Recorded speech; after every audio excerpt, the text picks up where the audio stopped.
Selamat petang, kawan-kawan, saudara-saudari semua. Sore hari ini kita berjumpa di acara peluncuran buku Monade, kumpulan cerita hasil karya para peserta kelas sastra dan filsafat untuk pemula tahun 2020 lalu. Pertama-tama, sebelum acara dimulai, saya ingin menyampaikan dua hal. Yang pertama adalah tata tertib, lalu yang kedua adalah susunan acara. Untuk tata tertib kita pada acara petang hari ini, yang pertama, mikrofon boleh mohon mikrofon untuk dinonaktifkan saat yang lain sedang berbicara. Video boleh dinyalakan dengan mengingat kepantasan. Lalu nanti kalau ada pertanyaan bisa disampaikan secara langsung maupun secara tertulis di kolom chat. Bagi yang ingin menyampaikan pertanyaan secara langsung, silakan nanti raise hand atau silakan gunakan tombol raise hand ya. Nah, ini baru nampak, bisa dibaca. Itu tata tertib kita pada petang hari ini. Lalu yang kedua, susunan acaranya. Acara kita kali ini akan terbagi ke dalam 3 segmen atau 3 bagian. Yang pertama adalah pembacaan karya dan berbagi cerita dari para penulis Monade, nanti akan diwakili oleh 3 kawan. Lalu yang kedua adalah tanggapan dari salah satu pengajar kelas sastra dan filsafat untuk pemula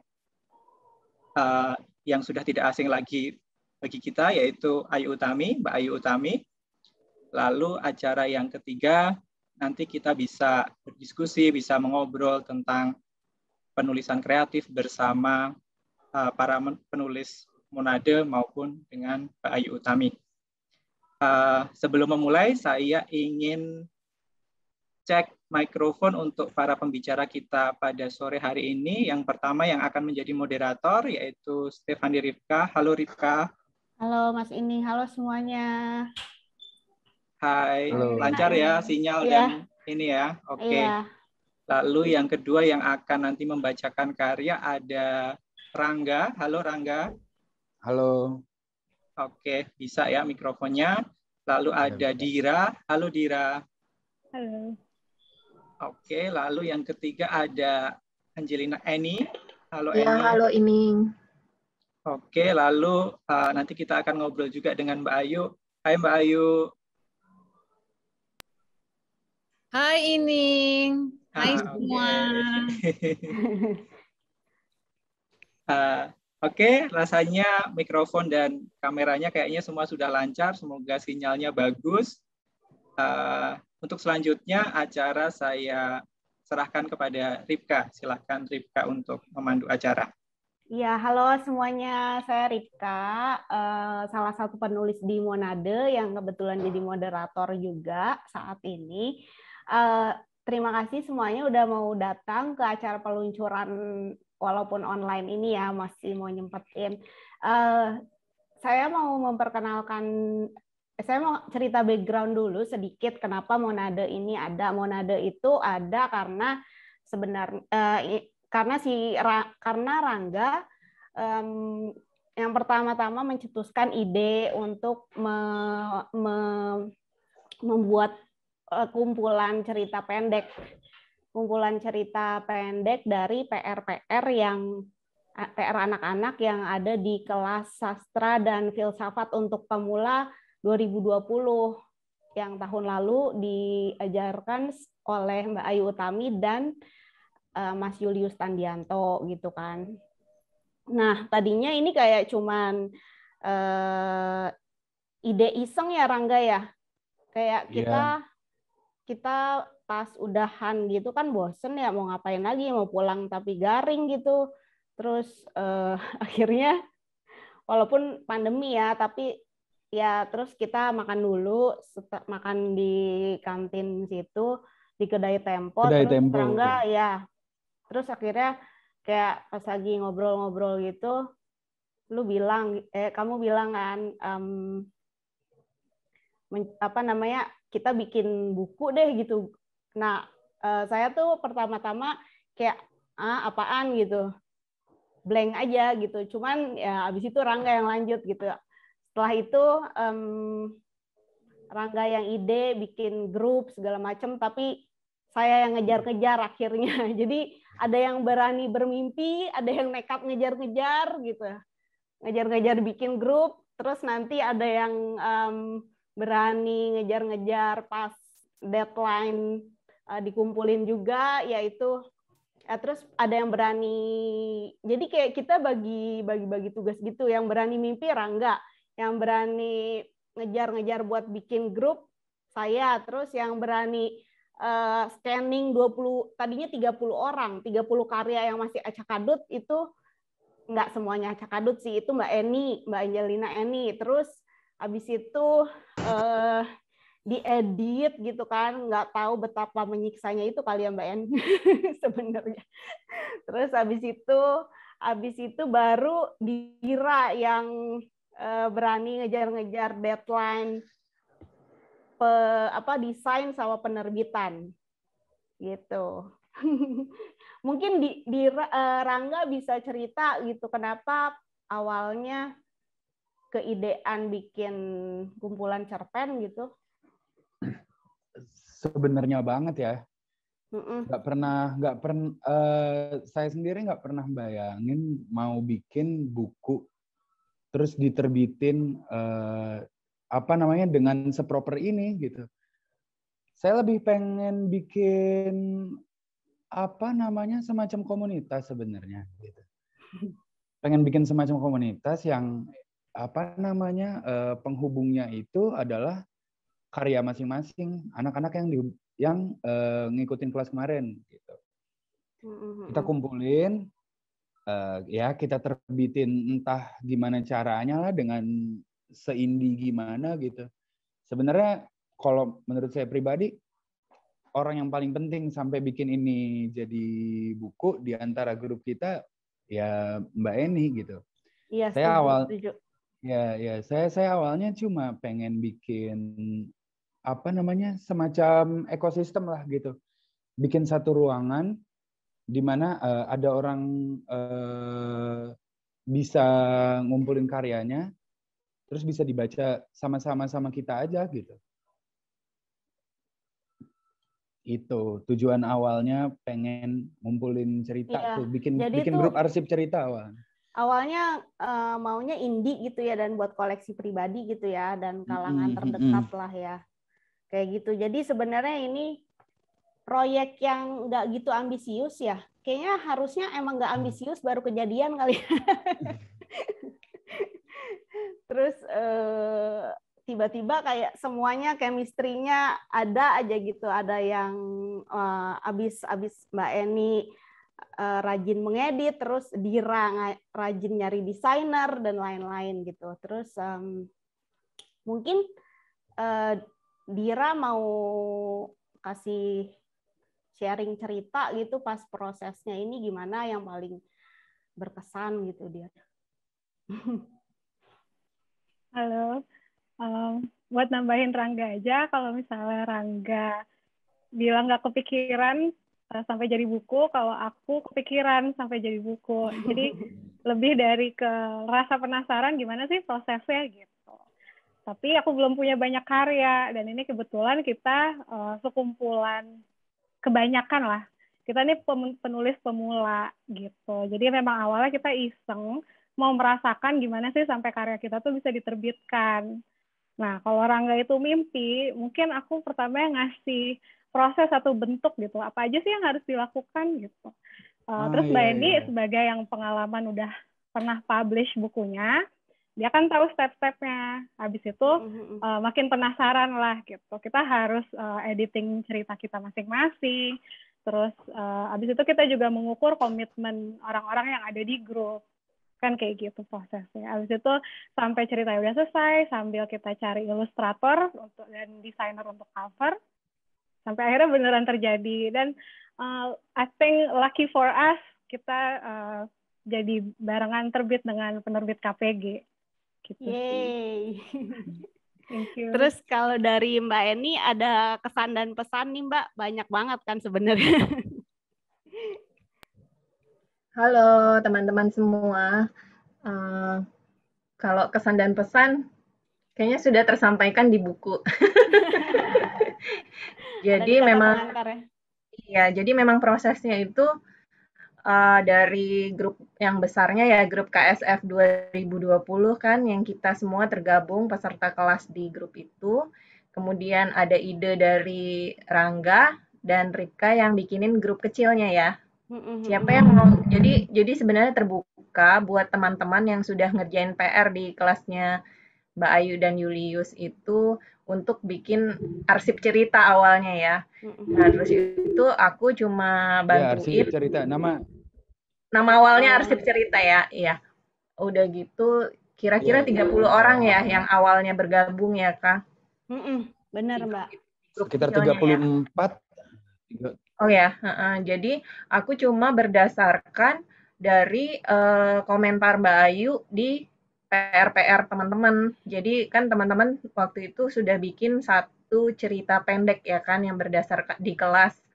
Jadi di situ ada beberapa dapat komentar dari Mbak Ayu dan aku menuntun buat teman-teman nyelesain sampai komentar itu benar-benar maksudnya ikutin dengan step-step yang Mbak Ayu kasih di ceritanya teman-teman sampai itu jadi final. Jadi kira-kira kayak 3 kali edit lah ya. Kita semua bikin deadline 3 kali ya. Iya, benar-benar.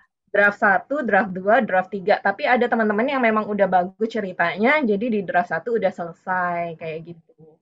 Nah, terus itu ada yang sampai di draft 3.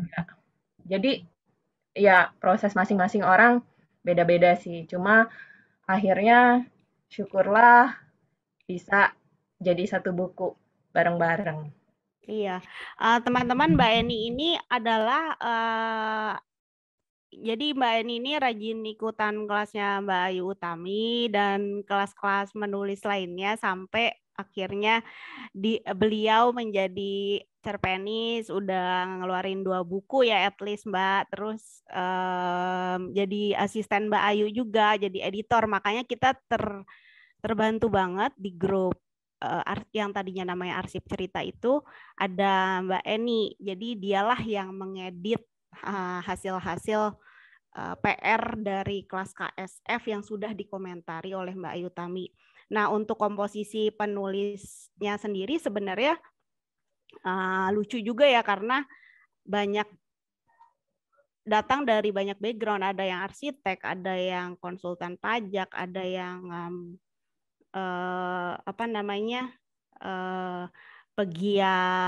pegiat hak perempuan. Jadi itu semuanya tercermin dari cerita-cerita yang ada sih menurut aku gitu. Terus ngomong-ngomong ya Mbak dan Rangga dan Dira, ada cerita-cerita lucu nggak sih selama kayak pembuatan ini gitu? Pembuatan Manado. Ini ada cerita lucu sih sebenarnya. Hari terakhir itu kan gue nyamperin lu dulu pertama, Rip. Untuk nanti gue ngomong di grup, nanti kita nanti lu panas-panasin tuh, gitu kan. itu gue hampir nggak ngomong itu, hampir langsung pulang tuh pas pertemuan terakhir KSF 2020 kemarin. Hampir langsung pulang. Karena sebenarnya hampir nggak pernah ngobrol kan gitu. Karena pandemi kan. Iya sih. Hampir nggak pernah ngobrol. Nah, pas pulang tuh gue sempat ngelihat lu sama beberapa anak yang lain nih, cewek-cewek ngumpul. Ajak ngomong kali ya. Soalnya pas hari itu gue datang udah ada ide itu, Rip. Sebenarnya udah. Iya, benar. Jadi kayak pengen ngajak ngobrol tapi kurang berhasil tuh sebenarnya. Jadi waktu itu ada yang bawa buku Mbak siapa tuh ya sebenarnya namanya lupa. Ada yang baru ngerbitin buku saya. Lah. Terus kalian lagi pada ngeliatin buku itu kan. Terus gue yang udah sok-sok datang join buku apa tuh? Pendekatannya smooth ya. Terus nggak ada yang ini, nggak ada yang responnya seperti yang diharapkan. Kayaknya gue doang yang gampang dideketin ya, kode. Nggak bercanda. Nggak. Ya. Terus? Ya udah pulang aja deh, gitu. Pulang aja. Iya. Gue di jalan ke depan tuh, ke depan tempat parkir motor. Gue naik motor waktu itu. Ke depan tempat parkir motor, tiba-tiba ada teman rumah gue datang. Jadi emang kita udah janjian. Kita udah janjian dari minggu sebelumnya. Cuman hari itu HP gue mati. Apa dia beneran akan datang atau enggak gitu. Terus ada teman rumah gue datang nenteng saman sama larung. Ya, jadi akhirnya dan akhirnya lu nenteng saman sama larung. Gue mau ketemu Mbak Ayu. Mbak Ayu. Baliklah lagi lu dan akhirnya ketemu Mbak Ayu dan gue gitu kan. Baliklah lagi. Lagi. Dan akhirnya ngopi di belakang di kedai Tempo. Kebetulan gitu. ada lu sama beberapa anak-anak lain yang belum pulang kan waktu itu kan. Udah sepi tuh waktu malam kita ngobrol, Rin. Udah sepi. Kebetulan ada lu sama beberapa. Nah, ini mumpung udah sepi, sekarang kali deh gitu. Ya, nah, itu akhirnya jadi sejarah. Kebetulan banget. Nah, terus pas deadline juga ada yang lucu sih. Jadi akhirnya kami membentuk panitia pembuatan Monade ini. Kami Rika, Eni, Rangga, Dira sama Mbak Tri. Mbak Tri jadi bendahara dan yang ngadem-ngademin kita gitu kalau misalnya ada yang telat deadline dan lain-lain gitu. Maksudnya deadline-nya ini di kata pengantar Monade itu disebut deadline-nya tepat waktu karena deadline-nya kekeluargaan, makanya tepat waktu. Cuman di balik itu ya ada yang lucu sih. Jadi ada satu anak yang deadline-nya molor gitu, tapi ya aku bilang ya nggak apa-apa deh karena karyanya ganteng gitu. Jadi ya udah kita tungguin gitu. Anyway, karyanya atau orangnya? Iya dua-dua. Anyway, terus boleh dong Rangga kamu bacain cuplikan karya kamu terus Dira sama Mbak Eni nanti. Siapa duluan nih? Masing-masing dapat jatah 5 menitan lah ya. 5 menit. Seorang 5 menit aja. Jangan 5 menit dong, paling gue 1 paragraf 2 paragraf. Ya udah atur. Cari dulu ya. Cari dulu halaman berapa nih? Siap. Rangga ini kisahnya tentang cinta yang ngambang.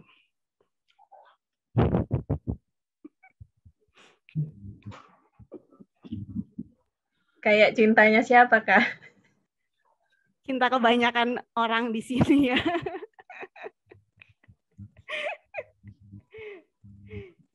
Silakan nggak? Ya, oke. Cikini kian ceriwis, berbagai suara melebur di dalamnya tanpa lagi mudah teridentifikasi satu-satu. Suara mesin bajai, bel sepeda penjual kopi keliling, klakson mobil, ondel-ondel yang lewat beberapa kali dalam 1 jam, dangdut gerobak dari arah berlawanan, entah apa lagi. Bebunyian bercampur jadi satu adonan, siap dipanggang di atas lantai bata merah Taman Ismail Marzuki yang jadi semakin panas walau hari telah berlalu jauh ke barat. Pada sebuah sudut, Gondo duduk menyeruput kopi saset dalam gelas plastik dengan dada berdebar. Matanya mengupayakan pelarian dari mata gadis yang tengah duduk di hadapannya. Gadis itu telah menjelma seorang pemburu yang sabar. Ceriwisnya Cikini yang biasanya akrab, kini terasa baginya sebagai seorang pengganggu yang tidak mawas diri. Dah. Yeay. 1 paragraf. Keren. Itu ini yang kian ceriwis. Ayo yang lain. Enggak apa-apa.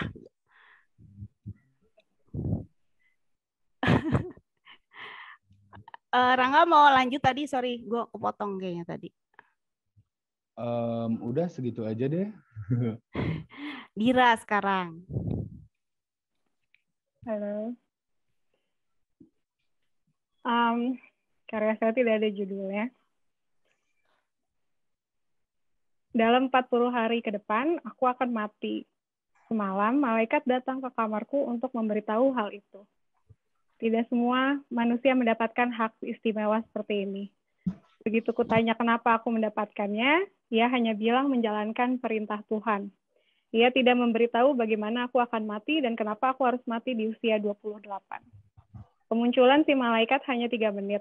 Aku sedang menonton The Good Place musim ke-1 di Netflix sambil makan keripik di kasur. Begitu aku membuka muka mulut untuk memasukkan keripik, ia muncul begitu saja. Tanpa suara, hanya bercahaya. Kemudian keripik yang aku pegang jatuh ke mangkuk. Di kepalaku, adegan ini menjadi lambat. Mulutku tetap terbuka. Mataku menyipit karena silau. Lalu malaikat bilang kalau ia akan menjemputku dalam 40 hari ke depan. Mati, tanyaku. Ia mengangguk. Bagaimana? Tanyaku lagi. Ia mengangkat bahu. Setelah itu ia menghilang. Kamarku kembali gelap. Hanya ada cahaya dari laptop. Aku langsung tidak nafsu makan lagi. Aku menangis, tapi ada kelegaan. Banyak pertanyaan di kepalaku. Setelah lelah menangis, aku menghitung 40 hari ke depan. Tanggal 9 November, aku akan mati. Entah bagaimana caranya, semoga bukan hal yang konyol. Aku merasa harus membuat daftar hal-hal yang harus aku lakukan sebelum mati. Tuhan menyayangiku dan ia memberiku kesempatan untuk mempersiapkan diri dalam 40 hari. Sayangnya, tidak ada pesangon seperti kalau dipecat dari kantor. Begini daftarku. Menulis surat pengunduran diri dari kantor dengan alasan akan mati, tetapi kolegaku tidak percaya dan menyarankan aku untuk ke psikolog. Handover pekerjaan akan dikerjakan mulai besok.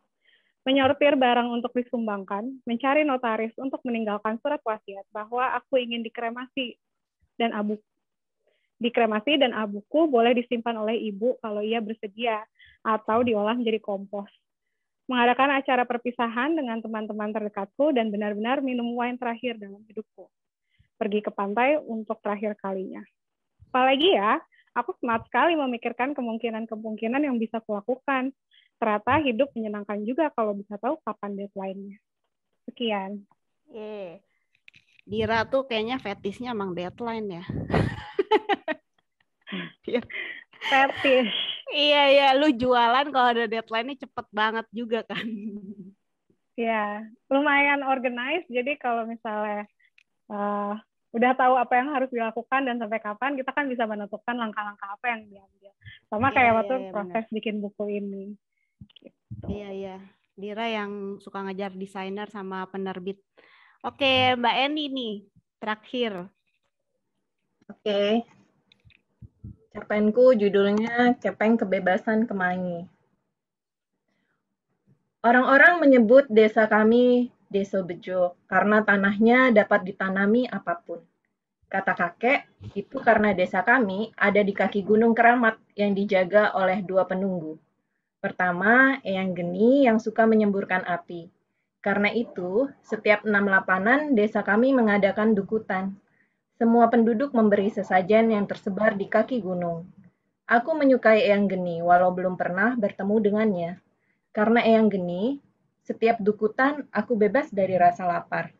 Aku bisa makan semua itu diam-diam. Setelah semua orang pulang, ada nasi jagung, telur rebus, tiwul, dan klepon isi gula merah. Hari itu adalah hari aku bebas mengemis di pasar. Sama seperti Eyang Geni, aku juga belum pernah bertemu dengan penunggu yang satunya lagi. Kakek bilang, si hantu pucat lebih menyeramkan dari Eyang Geni. Tidak menunggu 6 lapanan, kakek dan kawan-kawannya harus memberi sesajen setiap minggu kepada si hantu pucat. Rumah hantu berada sedikit di atas desa kami. Dari kebun tebu sebelah utara, ada jalan menanjak yang berakhir di rumah si hantu pucat. Rumahnya besar, berdinding putih dengan banyak jendela. Dan air mancur tepat di depan pintu utama. Kata kakek, anak kecil tidak boleh berada dekat-dekat sana, karena si hantu pucat suka memakan anak-anak. Jadi aku hanya bisa melihat rumah itu dari jauh saat ikut kakek bekerja di kebun.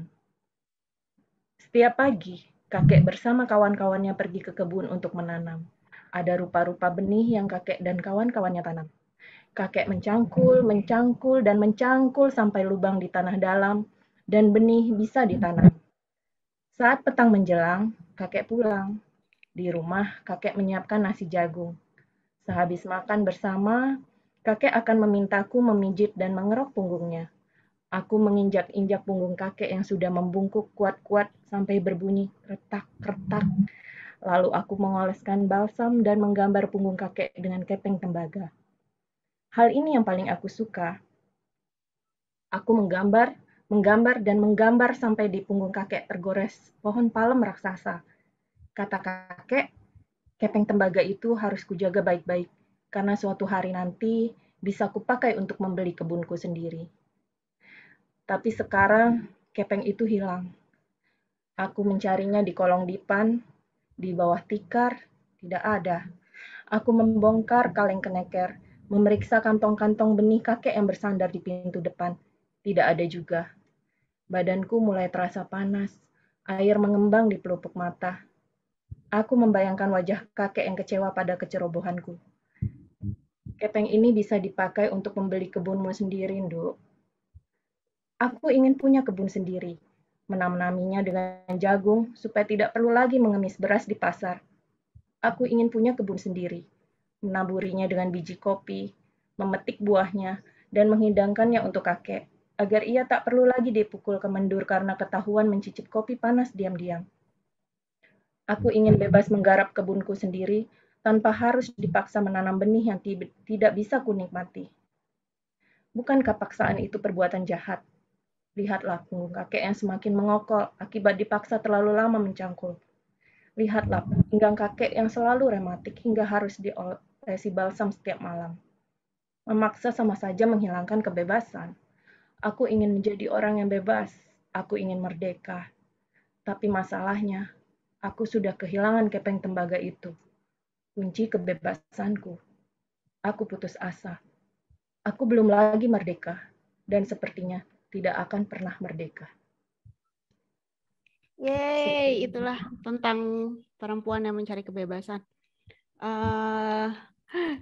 Nah, sekarang teman-teman mungkin kita bahas pertanyaan. Tadi ada yang nanya proses awal menulis sampai bisa menerbitkan buku, kemudian bagaimana terbentuk nama Monade. Tadi proses awalnya sih udah kurang lebih ini proyek yang tadinya nggak ambisius gitu. Mungkin karena nggak ambisius dan nggak terlalu sengaja, makanya jadi berhasil. Terus bagaimana terbentuk kata Monade? Mungkin Dira mau cerita? Fansnya Julius nih. Atau Rangga? Kenapa Monade? Cerita di balik Monade tuh sebenarnya agak lumayan lucu. Nggak apa-apa, mau diceritain aja. Boleh. Ada yang nanya soalnya. Jadi ini awalnya dari gue pribadi dulu ya. Waktu pertemuan kedua KSF itu membahas apa ya? Membahas dunia kalau nggak salah tuh ya waktu itu ya. Jadi berbagai cara memandang dunia oleh beberapa orang filsuf dipaparkan sama Julius, Mas Julius. Sampai ke bahasan tentang seorang filsuf namanya Leibniz. Dia jelasin konsep monade itu. Itu pertama kali saya dengar kata-kata monade. Pertama kali dengar kata-kata monade, kata-katanya lucu. Dan ketika ada beberapa murid yang nanya, apa artinya? Dia jelasin, dan saya nggak ngerti sama sekali gitu. Bahasa Indonesia yang berasa kayak bukan bahasa Indonesia bagi saya gitu. Gimana seorang scholar filsafat itu ngejelasin satu konsep itu kadang buat saya kayak kayak denger bahasa yang asing sama sekali gitu. Nah, habis itu saya coba carilah pas di rumah. Sampai sekarang nggak ngerti juga. Sebenarnya bentuknya kayak atom, apa satuan terkecil yang kemudian membentuk bla bla bla gitu. Iya, pokoknya intinya karena itu kayak satuan terkecil aja gitu ya. Saya kasih ide di grup, pada setuju. Jadi kayak kita mau ada 23 monad yang akhirnya membentuk satu buku gitu kan. Dan 23 pengertian monad yang beda-beda kayaknya di grup kita juga tuh. I think, iya betul. Nah, lucu juga ya kita ya. Nah teman-teman, kita sekarang berterima kasih banget sih. Ini semua prosesnya nggak bakalan ada kalau misalnya nggak ada kelas sastra dan filsafat yang diadain sama KPG juga. Nah, kelas sastra dan filsafat untuk pemula ini ada lagi nih sekarang lagi ongoing dan kelasnya online aja dan free. Kayaknya masih bisa join, bisa langsung cari infonya di IG-nya penerbit KPG. Nah, sekarang kita mau minta Mbak Ayu nih komenin buku Monade. Kita panggilin Mbak Ayu yuk. Mbak Ayu. Ini guru yang kasih komen-komen pedes PR kita yang akhirnya jadi Monade sekarang. Mbak Ayu mungkin ada komentar soal Monade ini. Aku mau baca pengantarku sendiri nih biar gue berasa jadi satu dari peserta. Aku bacain ya? Mbak. Iya Mbak, boleh banget. Aku rindu kelas nyata. Kelasku dulu bermuridkan 40-an anak. Ya, tentu mereka bukan anak-anak sungguhan. Pernah ada yang berumur 16 dan 61 tahun. Tapi, ku coba bujuk agar mereka jadi kanak-kanak. Sebab cara untuk menjadi kreatif adalah menjadi kanak-kanak. Ku bujuk dengan kertas warna-warni agar kita bermain menyusun warna yang kita suka. Ku bujuk dengan kartu tarot. Biasanya ada beberapa yang sungguh tampak takut dengan gambar yang muncul. Seakan-akan itu ramalan betulan. Apalagi jika yang keluar adalah sang maut, setan, menara, dan suasana gelap dengan lambang pisau atau pedang. Ada yang pernah berkata, aduh, apakah aku bakal mati? Jika wajah mereka cemas, aku akan bilang, tenang, tenang aja, ini bukan ramalan. Ini hanya latihan berimajinasi dan bercerita dengan spontan. Tapi jika mereka kalem, aku akan bilang bahwa kartu itu menggambarkan sesuatu tentang dirimu. Jadi coba renungkan. Aku rindu kelas nyata. Saya rindu kelas nyata dan saya berterima kasih kepada teman-teman yang ikut di kelas sastra dan filsafat tahun 2020 kemarin karena kelas itu diadakan secara hibrida. Ada peserta yang datang yang saya ingat tentu saja Rangga, saya ingat. Rangga ini datang terus ya. Jika kalau Dira nggak datang, tapi Dira sudah saya kenal di kelas saya sebelumnya. Eni tentu saja saya kenal, terus ada beberapa yang datang juga puisi dan lainnya, nggak semuanya ikut menulis dalam buku ini. Yolanda yang datang ya, jadi saya senang sekali, saya berterima kasih bahwa teman-teman tahun lalu ikut kelas ini dan saya tentu saja di sini sebagai pengajar, sebagai guru, jadi saya punya batasan-batasan bersikap. Maaf, tapi sebagai guru kita nggak bisa terlalu bebas untuk berkomentar lagi. Saya tuh bebas berkomentar waktu masih di kelas, jadi saya kasih komentar pedes-pedes kepada murid-murid saya. Biasanya Eni itu yang suka ketawa-ketawa kalau bacain komentar saya. Kadang-kadang saya nulis gini, aduh kamu mau belajar apa enggak sih, kok jigonnya banyak banget. Udah Pakai caps lock ya, pakai caps lock. Nulis pakai caps lock semua, kamu sebetulnya mau belajar apa enggak. Tapi kalau tulisannya bagus, saya juga kasih langsung komentar, terima kasih tulisannya bersih, saya senang kalau murid saya kayak gini semua. Saya seperti dokter gigi yang pasiennya udah sikat gigi semua. Jadi saya cukup bebas kalau di dalam kelas, tapi kalau di luar kelas, kamu sudah, atau mantan-mantan murid saya sudah menjadi orang-orang pada dirinya sendiri, tapi saya tetap membawa beban guru yang tidak bisa berkomentar sebebas biasanya. Karena itu saya mau mengucapkan terima kasih banyak, karena tidak selalu, bahkan ini adalah yang pertama dari kelas saya yang pernah saya adakan selama bertahun-tahun ya. Ini tahun ke-9 saya kira dari waktu saya saya punya kelas rutin di Salihara, tapi nggak semua chemistry-nya bisa begitu nyaman dan bisa menghasilkan buku, tuh nggak selalu. Jadi terima kasih teman-teman juga yang sudah menerbitkan buku ini, harus berterima kasih kepada para motor, pada Rangga tadi kalau menurut cerita ya, terus pada Ripka, pada Eni, pada Dira dan lain-lain yang sudah dengan kekeh memaksa kalian untuk menulis. Jadi kadang-kadang untuk menerbitkan buku, tadi ada pertanyaan bagaimana sebuah buku bisa terbit.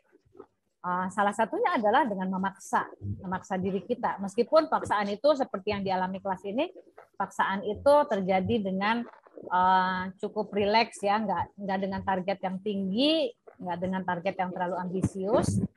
Tapi akhirnya jadi juga. Gitu sih Ripka. Jadi dan mungkin penting juga untuk beberapa teman yang pengen nulis, satu disiplin, terus mungkin targetnya nggak usah terlalu membebani. Jadi bikin target yang realistis aja. Dan karena dengan target yang realistis, disiplin itu bisa dicapai, bisa membuahkan sesuatu. Dan kadang-kadang dengan target yang realistis kita malah bisa menerbitkan buku yang mungkin kalau tadinya indie ternyata diterbitkan oleh penerbit KPG. Jadi salah satu pesannya adalah memaksa diri, tapi juga targetnya nggak usah terlalu ambisius. Sekali lagi selamat buat teman-teman semua. Terima kasih Mbak Eni. Ayu. Iya Mbak Ayu, ya ampun Mbak. Gimana? Tadi tuh aku panik attack Mbak, langsung telepon Mbak Eni kan, kayak aduh Tuhan. Maaf ya Mbak, jadi moderator pertama kali. Terima kasih Mbak Ayu. Mbak Ayu, kan ini kan judulnya kelas sastra dan filsafat untuk pemula nih ya. Nah, dan tadi kan kalau dari kata pengantar Mbak nih kelihatan banget ya Mbak, kayaknya nggak bisa LDR-an gitu orangnya. Sama murid maksudnya Mbak. Nah, ini kapan ya Mbak ada kelas nyata lagi, kelas offline gitu, walaupun ya pandeminya belum berakhir? Saya nggak tahu kapan bisa ada kelas online lagi dan apakah akan bisa. Kelas offline ya. Ya offline ya. Iya. Karena itu memang salah satu penggantinya adalah kelas online yang sekarang lagi dibuka selama sebulan ini. Itu akan semoga bisa diselesaikan dan akan menjadi salah satu alternatif untuk kelas online yang juga karena rekaman jadi bisa diakses oleh siapapun pada waktu yang mereka butuhkan. Kalau kelas sastra filsafat yang kemarin kan memang langsung meskipun ada online tapi waktunya langsung, jadi hanya bisa pada saat kita mengadakan kelas.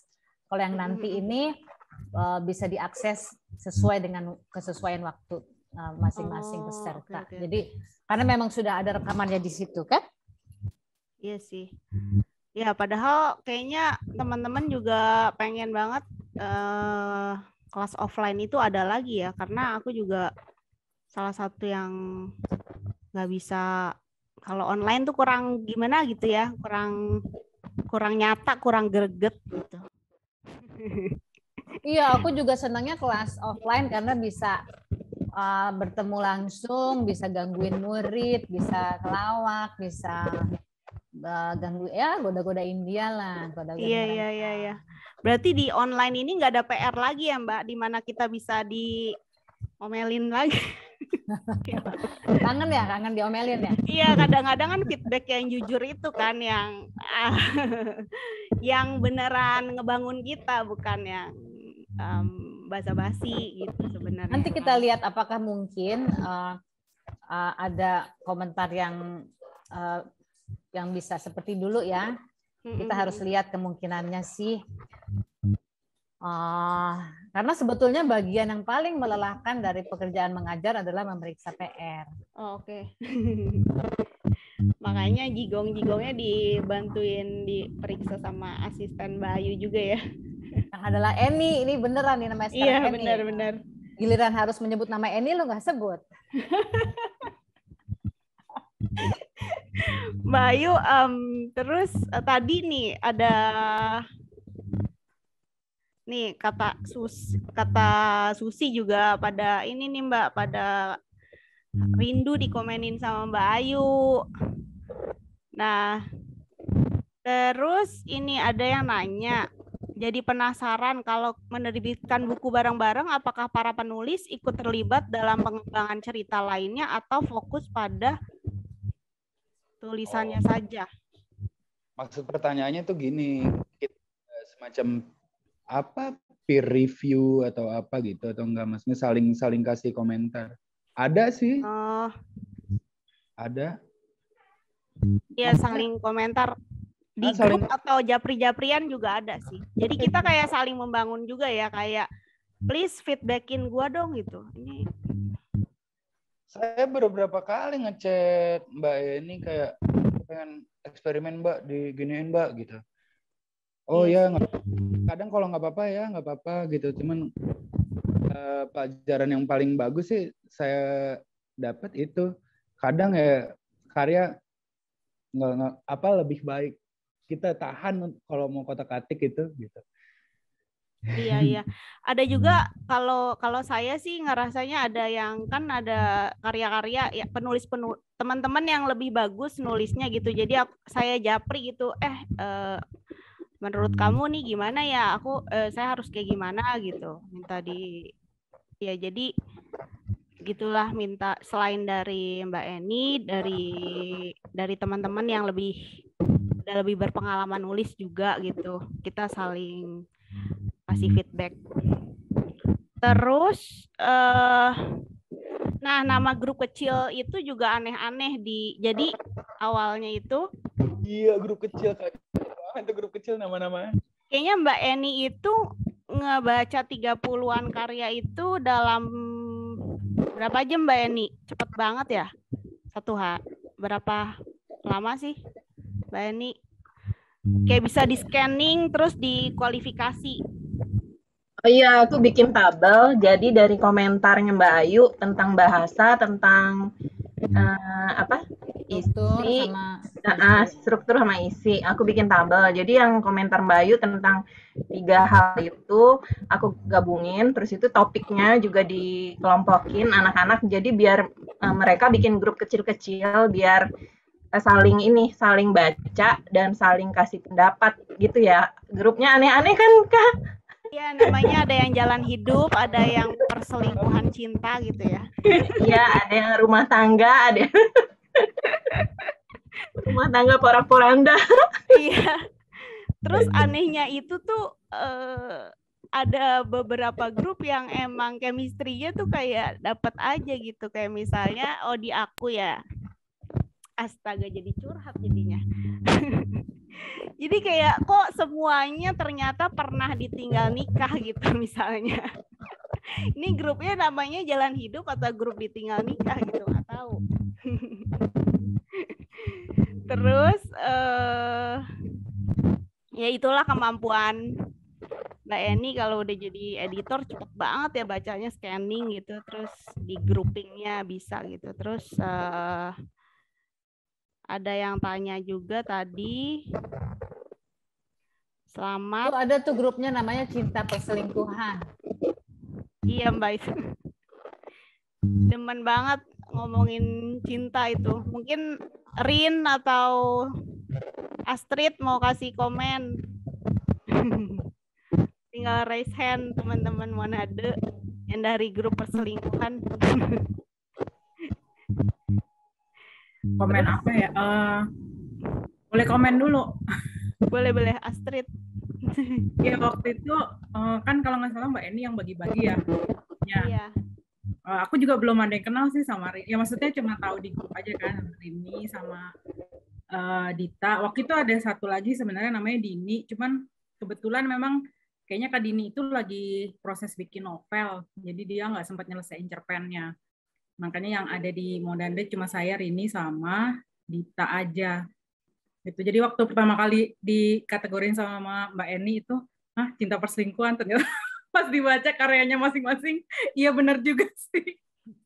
Walaupun akhirnya kita juga sama-sama ngaku, mungkin mirip kayak grupnya Ripka gitu ya, maksudnya pas di grup akhirnya kayak sama-sama ngaku kayak, oh ya pernah ngalamin ini, dan mungkin kita salah satu grup juga yang chemistry-nya dapet gitu. Kebetulan kok kayak jalan cerita aku tuh ternyata jadi latar cerita novelnya Mbak Kadini, kayak gitu-gitulah. Makanya tadi yang proses peer review yang dibilang sama Rangga benar sih, kita saling saling ngasih masukan gitu. Jadi sebelum kasih final naskahnya ke Mbak Eni, dari kita-kitanya sendiri juga udah saling kasih masukan, edit dan sebagainya.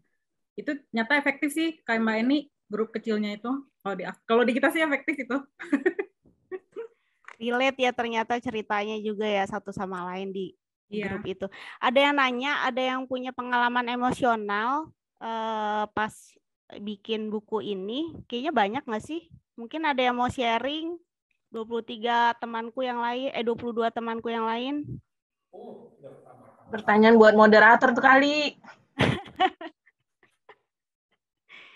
Kayak paling turbulensi ya. Mungkin teman-teman selain saya nanti saya lagi yang ngomong. Kalau saya sih intinya kan ini yang diceritain sebenarnya kisah nyata ya, maksudnya kayak pergumulan batin sendiri. Jadi lebih ya ini katarsis sih, jadinya lebih lega gitu karena prosesnya juga ada tanya jawab sama teman-teman yang lain supaya ceritanya balance gitu. Jadi pas lagi diskusi sama teman-teman buat nyari bahan, disitulah sebenarnya malah jadi ke korek pergumulan batin dan solusinya gitu. Mungkin teman-teman yang lain ada yang mau sharing pengalaman emosional ketika membuat buku ini.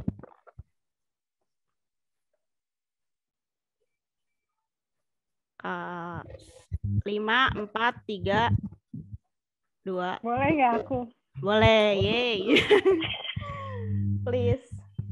Enggak, kalau aku tuh lebih ke gemes sama prosesnya. Karena kayak teman-teman seperti Ripka atau Rangga itu kan kayaknya pemimpi banget, tapi nggak biasa. Kalau aku senang kerja terstruktur, sama apa aja sih step-stepnya seperti itu. Dan Modade ini kan dari 30 orang, punya ide masing-masing sampai bisa sorting 23, dan gimana sih caranya menyatukan orang sebanyak ini untuk kesepakatan misalnya masalah cover aja. Jadi kita menggunakan tools gratisan atau yang modern aja, misalnya kita buat voting dengan Google Form. Terus habis itu juga penentuan budget, berapa sih yang mau kita keluarkan untuk cetak buku gitu. Terus kan kita juga cari vendor dari desainer, terus penerbit dan segala macam. Maksudnya ada biaya-biaya apa aja yang harus dikeluarkan gitu. Note kita di sini kan semuanya pemula, jadi mungkin lebih banyak yang baru pertama kali nih gitu. Terus karena aku anaknya gemesan nih, emosinya tuh di situ tuh gemesan, aku pengen ngasih struktur. Jadi seneng banget sih, ini kita take 1 tahun sampai beneran jadi buku terbit. Dan terima kasih banyak untuk Mbak Ayu. Terima kasih Mbak Ayu. Ya, terima kasih semuanya. Yulius juga. Iya, Yulius juga. KPG, Esti, dan teman-teman semua. Nah, ini sama sorry tambahan. Apa-apa. Untuk yang terakhir kita juga baru mikirin tuh muncul lagi panitia sosial media yang baru.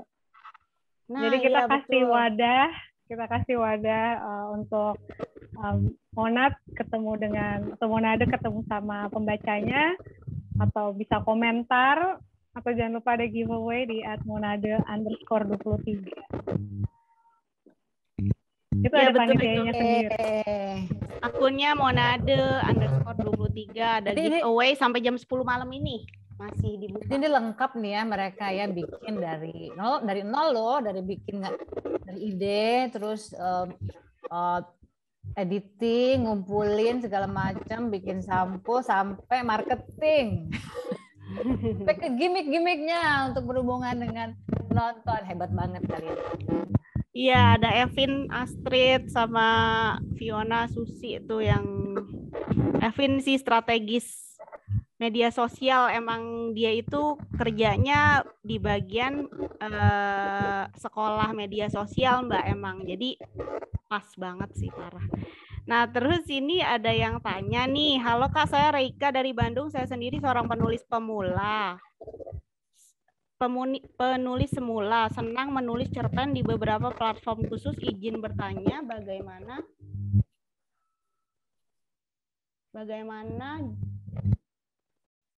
tips dari Kakak sendiri ketika merasa stuck untuk melanjutkan cerita. Kalau tips untuk kalau stuck, sama tadi ada yang tanya juga nih, udah beberapa kali ikut kelas menulis tapi masih babak belur pas nulis. Mungkin Mbak Ayu bisa bantu. Ya, ikut kelas saya nanti saya gebukin sampai babak belur, jadi nanti nggak babak belur lagi. Boleh, Mbak. Oh, di kelas sudah digebukin. Mbak Ayu soalnya bahasanya nggak jargon, jadi lebih gampang dimengerti sih menurut aku.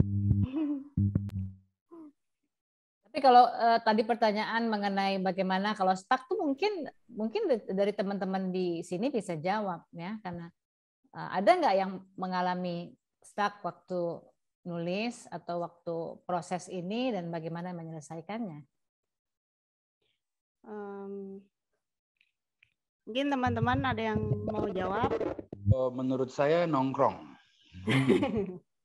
Tutup tuh matiin tuh komputer atau laptop, cari temen nongkrong, ngobrolin ini tapi gitu maksudnya. Iya betul. Aja gitu lah nongkrong tuh. Sama sih gak. Saya juga akhirnya nongkrong, tapi nongkrongnya di WhatsApp grup ya, yang di WhatsApp grup Jalan Hidup itu malah cerita, karena tuh Mbak Ayu ini sama kayak yang kemarin saya tanyain. Sebenarnya kan kadang-kadang di cerita itu ada unsur-unsur kehidupan nyata yang dibawa. Nah, pada saat itulah saya ngerasa, aduh, nanti kalau nulis ini ada yang tersinggung nggak ya, ada yang bakal tahu nggak ya gitu. Nah kan Mbak Ayu sendiri kadang-kadang di prosa yang pengakuan parasit lajang itu ya, ada tulisan soal guru Mbak Ayu waktu itu, yang Mbak Ayu tulis bahwa ada guru yang galak gitu. Nah itu kalau habis Mbak Ayu nulis itu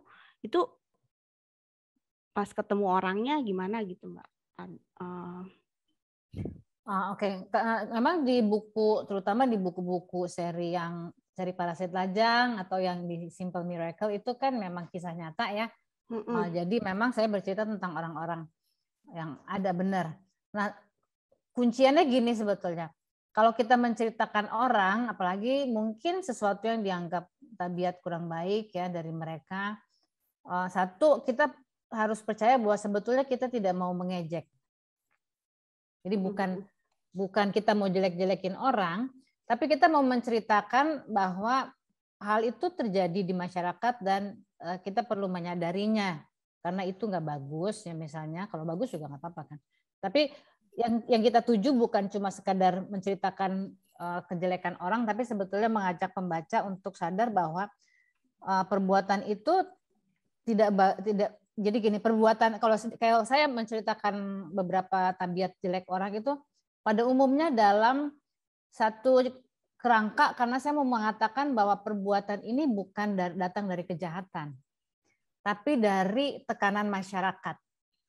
Jadi guru yang saya ceritakan itu yang pecemburu ya, yang seperti old spinster atau stereotip perawan tua, itu kan bukan maksud saya mengejek dia, tapi saya mau mengatakan bahwa orang bisa menjadi agresif dan tidak menyenangkan atau bahkan menjadi jahat karena masyarakat menekannya. Jadi ingat, fokusnya bukan mau ngejelek-jelekin orang, tapi mau menunjukkan bahwa siapapun, bahkan kita sendiri bisa menjadi figur yang buruk kalau masyarakat tuh memperlakukan kita dengan buruk. Jadi tahu ya bahwa tujuannya bukan fokusnya bukan pada orang ya. Itu, bukan pada orang itu, tapi untuk melihat bahwa ini loh, kalau orang bisa menjadi jahat dan itu dia adalah korban sebenarnya. Iya, gitu. iya, Jadi betul. itu satu. Kedua, biasanya kalau saya tahu yang saya ceritakan adalah sisi kurang baiknya. Jadi saya terbuka melihat mereka sebagai manusia tadi ya, dan mereka juga korban dari masyarakat. Yang kedua, pasti saya tidak pakai nama aslinya. Jadi ada beberapa ciri yang tidak saya sebut. Iya betul Mbak. Nah, mungkin teman-teman, iya sih, makasih Mbak Ayu. Teman-teman lain yang pernah stuck pas buat monade, terus jadi lancar lagi tuh gimana tuh tipsnya? Ini pertanyaan buat teman-teman kan? Iya. Coba teman-teman. Mbak Eni. Aduh, gue lagi ketawa. Kalau aku sih, insya Allah ngikutin stepnya Mbak Ayu yang dari lagu Bangun Tidur. Itu gampang banget sebenarnya. Kan Mbak Ayu tiap kasih tugas, ayo bikin suasana, ayo bikin bobot filosofis, ya kan? Nanti abis terakhirnya kita susun ulang mana yang ini cocok di depan, paragraf pertama, mana yang di tengah, mana yang di akhir. Udah jadi langsung. Nah, itu juga aku bikinnya kan dari lagu Menanam Jagung sebenarnya, ucapan itu. Itu ya, menanam jagung, bukan? Di kebun kita. Ambil cangkulmu, gitu kan? Iya. Ya, jadi sebenarnya aku juga punya puisinya di buku In Between, di antara ya jadi iklan. Nggak apa-apa Mbak, sekalian. Ini memang tempat beriklan. Nah, terus sekalian ya, karena penerbitnya KPG juga. Jadi itu ada puisinya, tapi aku kembangin ceritanya justru di kelas KSF, ikutin step-stepnya Mbak Ayu yang dari Bangun Tidur itu, lagu Bangun Tidur kan. Jadi benar-benar kelas KSF itu bantu banget karena dari nggak ada ide, terus kita benar-benar satu step dibimbing buat jadi satu keutuhan cerita. Jadi kayak ya udah jadi gitu loh. Kalau benar-benar ikutin stepnya Mbak Ayu ya. Makasih Eni. Eni ini murid saya dari kelas 2013 ya. Di Salihara. Iya, betul. Dan memang saya mencoba selalu punya cara baru gitu. Nah, ini sebetulnya yang saya perkenalkan di kelas KSF ini satu cara baru. Dan saya senang sekali kalau Eni juga terbantu gitu ya. Meskipun, jadi kan kita bisa nulis dengan berbagai cara, tapi yang ini nih sebenarnya salah satu jalan yang bisa ditempuh, bahkan kalau kita nggak punya ide sama sekali. Jadi nulis aja, terus kamu boleh mulai setelah nulis terus tokoh dulu kek, atau tensi dulu tegangan, atau terus habis itu kita nulis apa sih, temanya sebenarnya apa sih, coba dipikirin, terus tempatnya mungkin dikembangin lebih detail, tapi itu semua nggak harus bersamaan, jadi pelan-pelan, jadi sambil santai. Benar Mbak. Nah, ini ada pertanyaan yang masih berkaitan sih sebenarnya. Perkenalkan, saya Anita Firdaus. Sebelumnya saya sangat mengapresiasi kakak penulis dan tim. Kebetulan saya suka menulis dan sedang proses belajar menulis. Bagaimana cara membuat tema yang menarik dan bisa tersampaikan kepada pembaca? Tema nih berarti Mbak pertanyaannya. Dan sama bagaimana cara membuat cerita yang berbobot. Jadi bukan cuma curhat gitu ya. Susah loh Mbak. Aku tuh berasa kayaknya jadi tendensinya kenapa curhat gitu ya. Ya curhat sih biasa lah ya, kan kita semua berawal dari curhat. Tapi curhat yang enak dibaca itu gimana gitu loh Mbak. Bukan buat konsumsi pribadi. Nah, jadi nggak apa-apa mulai dari curhat, tapi mungkin jadi step berikutnya adalah curhat kita tuh nyaman nggak buat orang lain. Kan kita pengen curhat. Sebetulnya kan nulis kayak bercinta, kayak curhat, kita tuh mau menumpahkan benih kita kepada orang lain gitu kan. Karena benih kita tuh berasa seru banget gitu. Tapi tahu-tahu kalau ditumpahkan ke orang lainnya kalau salah cara malah jadi geli kan gitu ya. Iya. Nah jadi mungkin step kedua adalah kita juga harus ngukur kira-kira orang lain seneng nggak sih dengan cara kita. Cukup ini enggak. Jadi kita mulai memikirkan apa yang menyenangkan buat mereka. Kira-kira itu sih sederhananya prinsip dasarnya itu. Sama yang cilukba itu ya kalau misalnya masih itu kalau bingung. Cilukba itu adalah strukturnya. Tapi kalau dalam melihat kita tuh sebetulnya berhubungan dengan orang lain ya. Oke. Kita juga harus punya ini apa? Kadang gini loh, kan kita kalau curhat kadang-kadang keseruan sendiri. Tahu-tahu kita udah mengulang-ulang cerita kita 1 jam gitu, orang sudah dengerin padahal kita nggak pernah dengerin orang itu. Iya benar. Kita juga perlu mendengarkan atau juga mendengarkan tuh dalam arti kira-kira orang tuh seneng nggak ya? Iya benar. Terus kalau kita terlalu punya banyak ide, mungkin kita jadi lupa, kita keasikan sama filosofi kita sendiri, terus kita nyeramain orang. Mungkin orang seneng nggak sih diceramahin? Benar Mbak. Kita jadi mungkin mereduksi sedikit ceramah kita cari sesuatu yang lebih menarik buat orang lain. Betul Mbak. Nah ngomongin ceramah nih Mbak, kemarin di Zoom yang 2 minggu yang lalu Mbak pernah bilang kalau misalnya cerita yang bagus itu sebenarnya tidak perlu menggurui gitu ya Mbak ya. Nah tapi kalau misalnya kita kan menurut saya sendiri sih, di Indonesia ini kan masih dogmatis, agamis, kecenderungan orang-orangnya. Jadi kecenderungan menggurui, berpikir bahwa cerita ini harus ada pesan moral, kalau enggak gimana gitu. Itu gimana ya Mbak? Misalnya kalau tidak menggurui, apakah artinya berarti itu sama dengan artinya kita membuat cerita yang membuat mengajarkan orang menjadi jahat, misalnya kita ngomongin pembunuh gitu, terus kita artinya mengajarkan bagaimana pembaca membunuh atau gimana gitu Mbak? Iya, memang sebagian orang di Indonesia itu memang terlalu dijajali moralitas ya, jadi semua harus moralistis. Cerita harus moralistis, film harus moralistis, musik harus moralistis.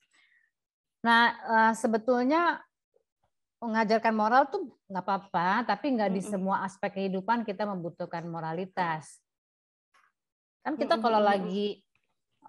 kalau kita lagi main musik kan kita nggak pengen harus bermoral, orang kita lagi mau seneng-seneng gitu, atau kita lagi berselancar gitu ya di ombak, kan kita nggak harus mikirin moralitas dong, kita mikirin bagaimana berselancar. Jadi yang penting sebetulnya di dunia ini kita sadar bahwa kita tuh tidak harus moral adalah hal yang bagus, tapi tidak semua aspek kehidupan kita harus dikuasai oleh moral, karena ada banyak aspek yang ada di luar itu. Jadi sesuatu yang tidak dikuasai moral bukan berarti tidak bermoral. Jadi sayangnya kita di Indonesia tuh kita selalu sering diajarkan dengan model-model perintah, larangan gitu ya. Jadi baik, benar, sehingga kalau tidak bermoral berarti tidak bermoral gitu, immoral. Ya, jadi pikirannya tuh hitam putih, padahal nggak kayak gitu ya. Bukan. Jadi padahal kalau saya bilang ada wilayah di luar moral. Betul.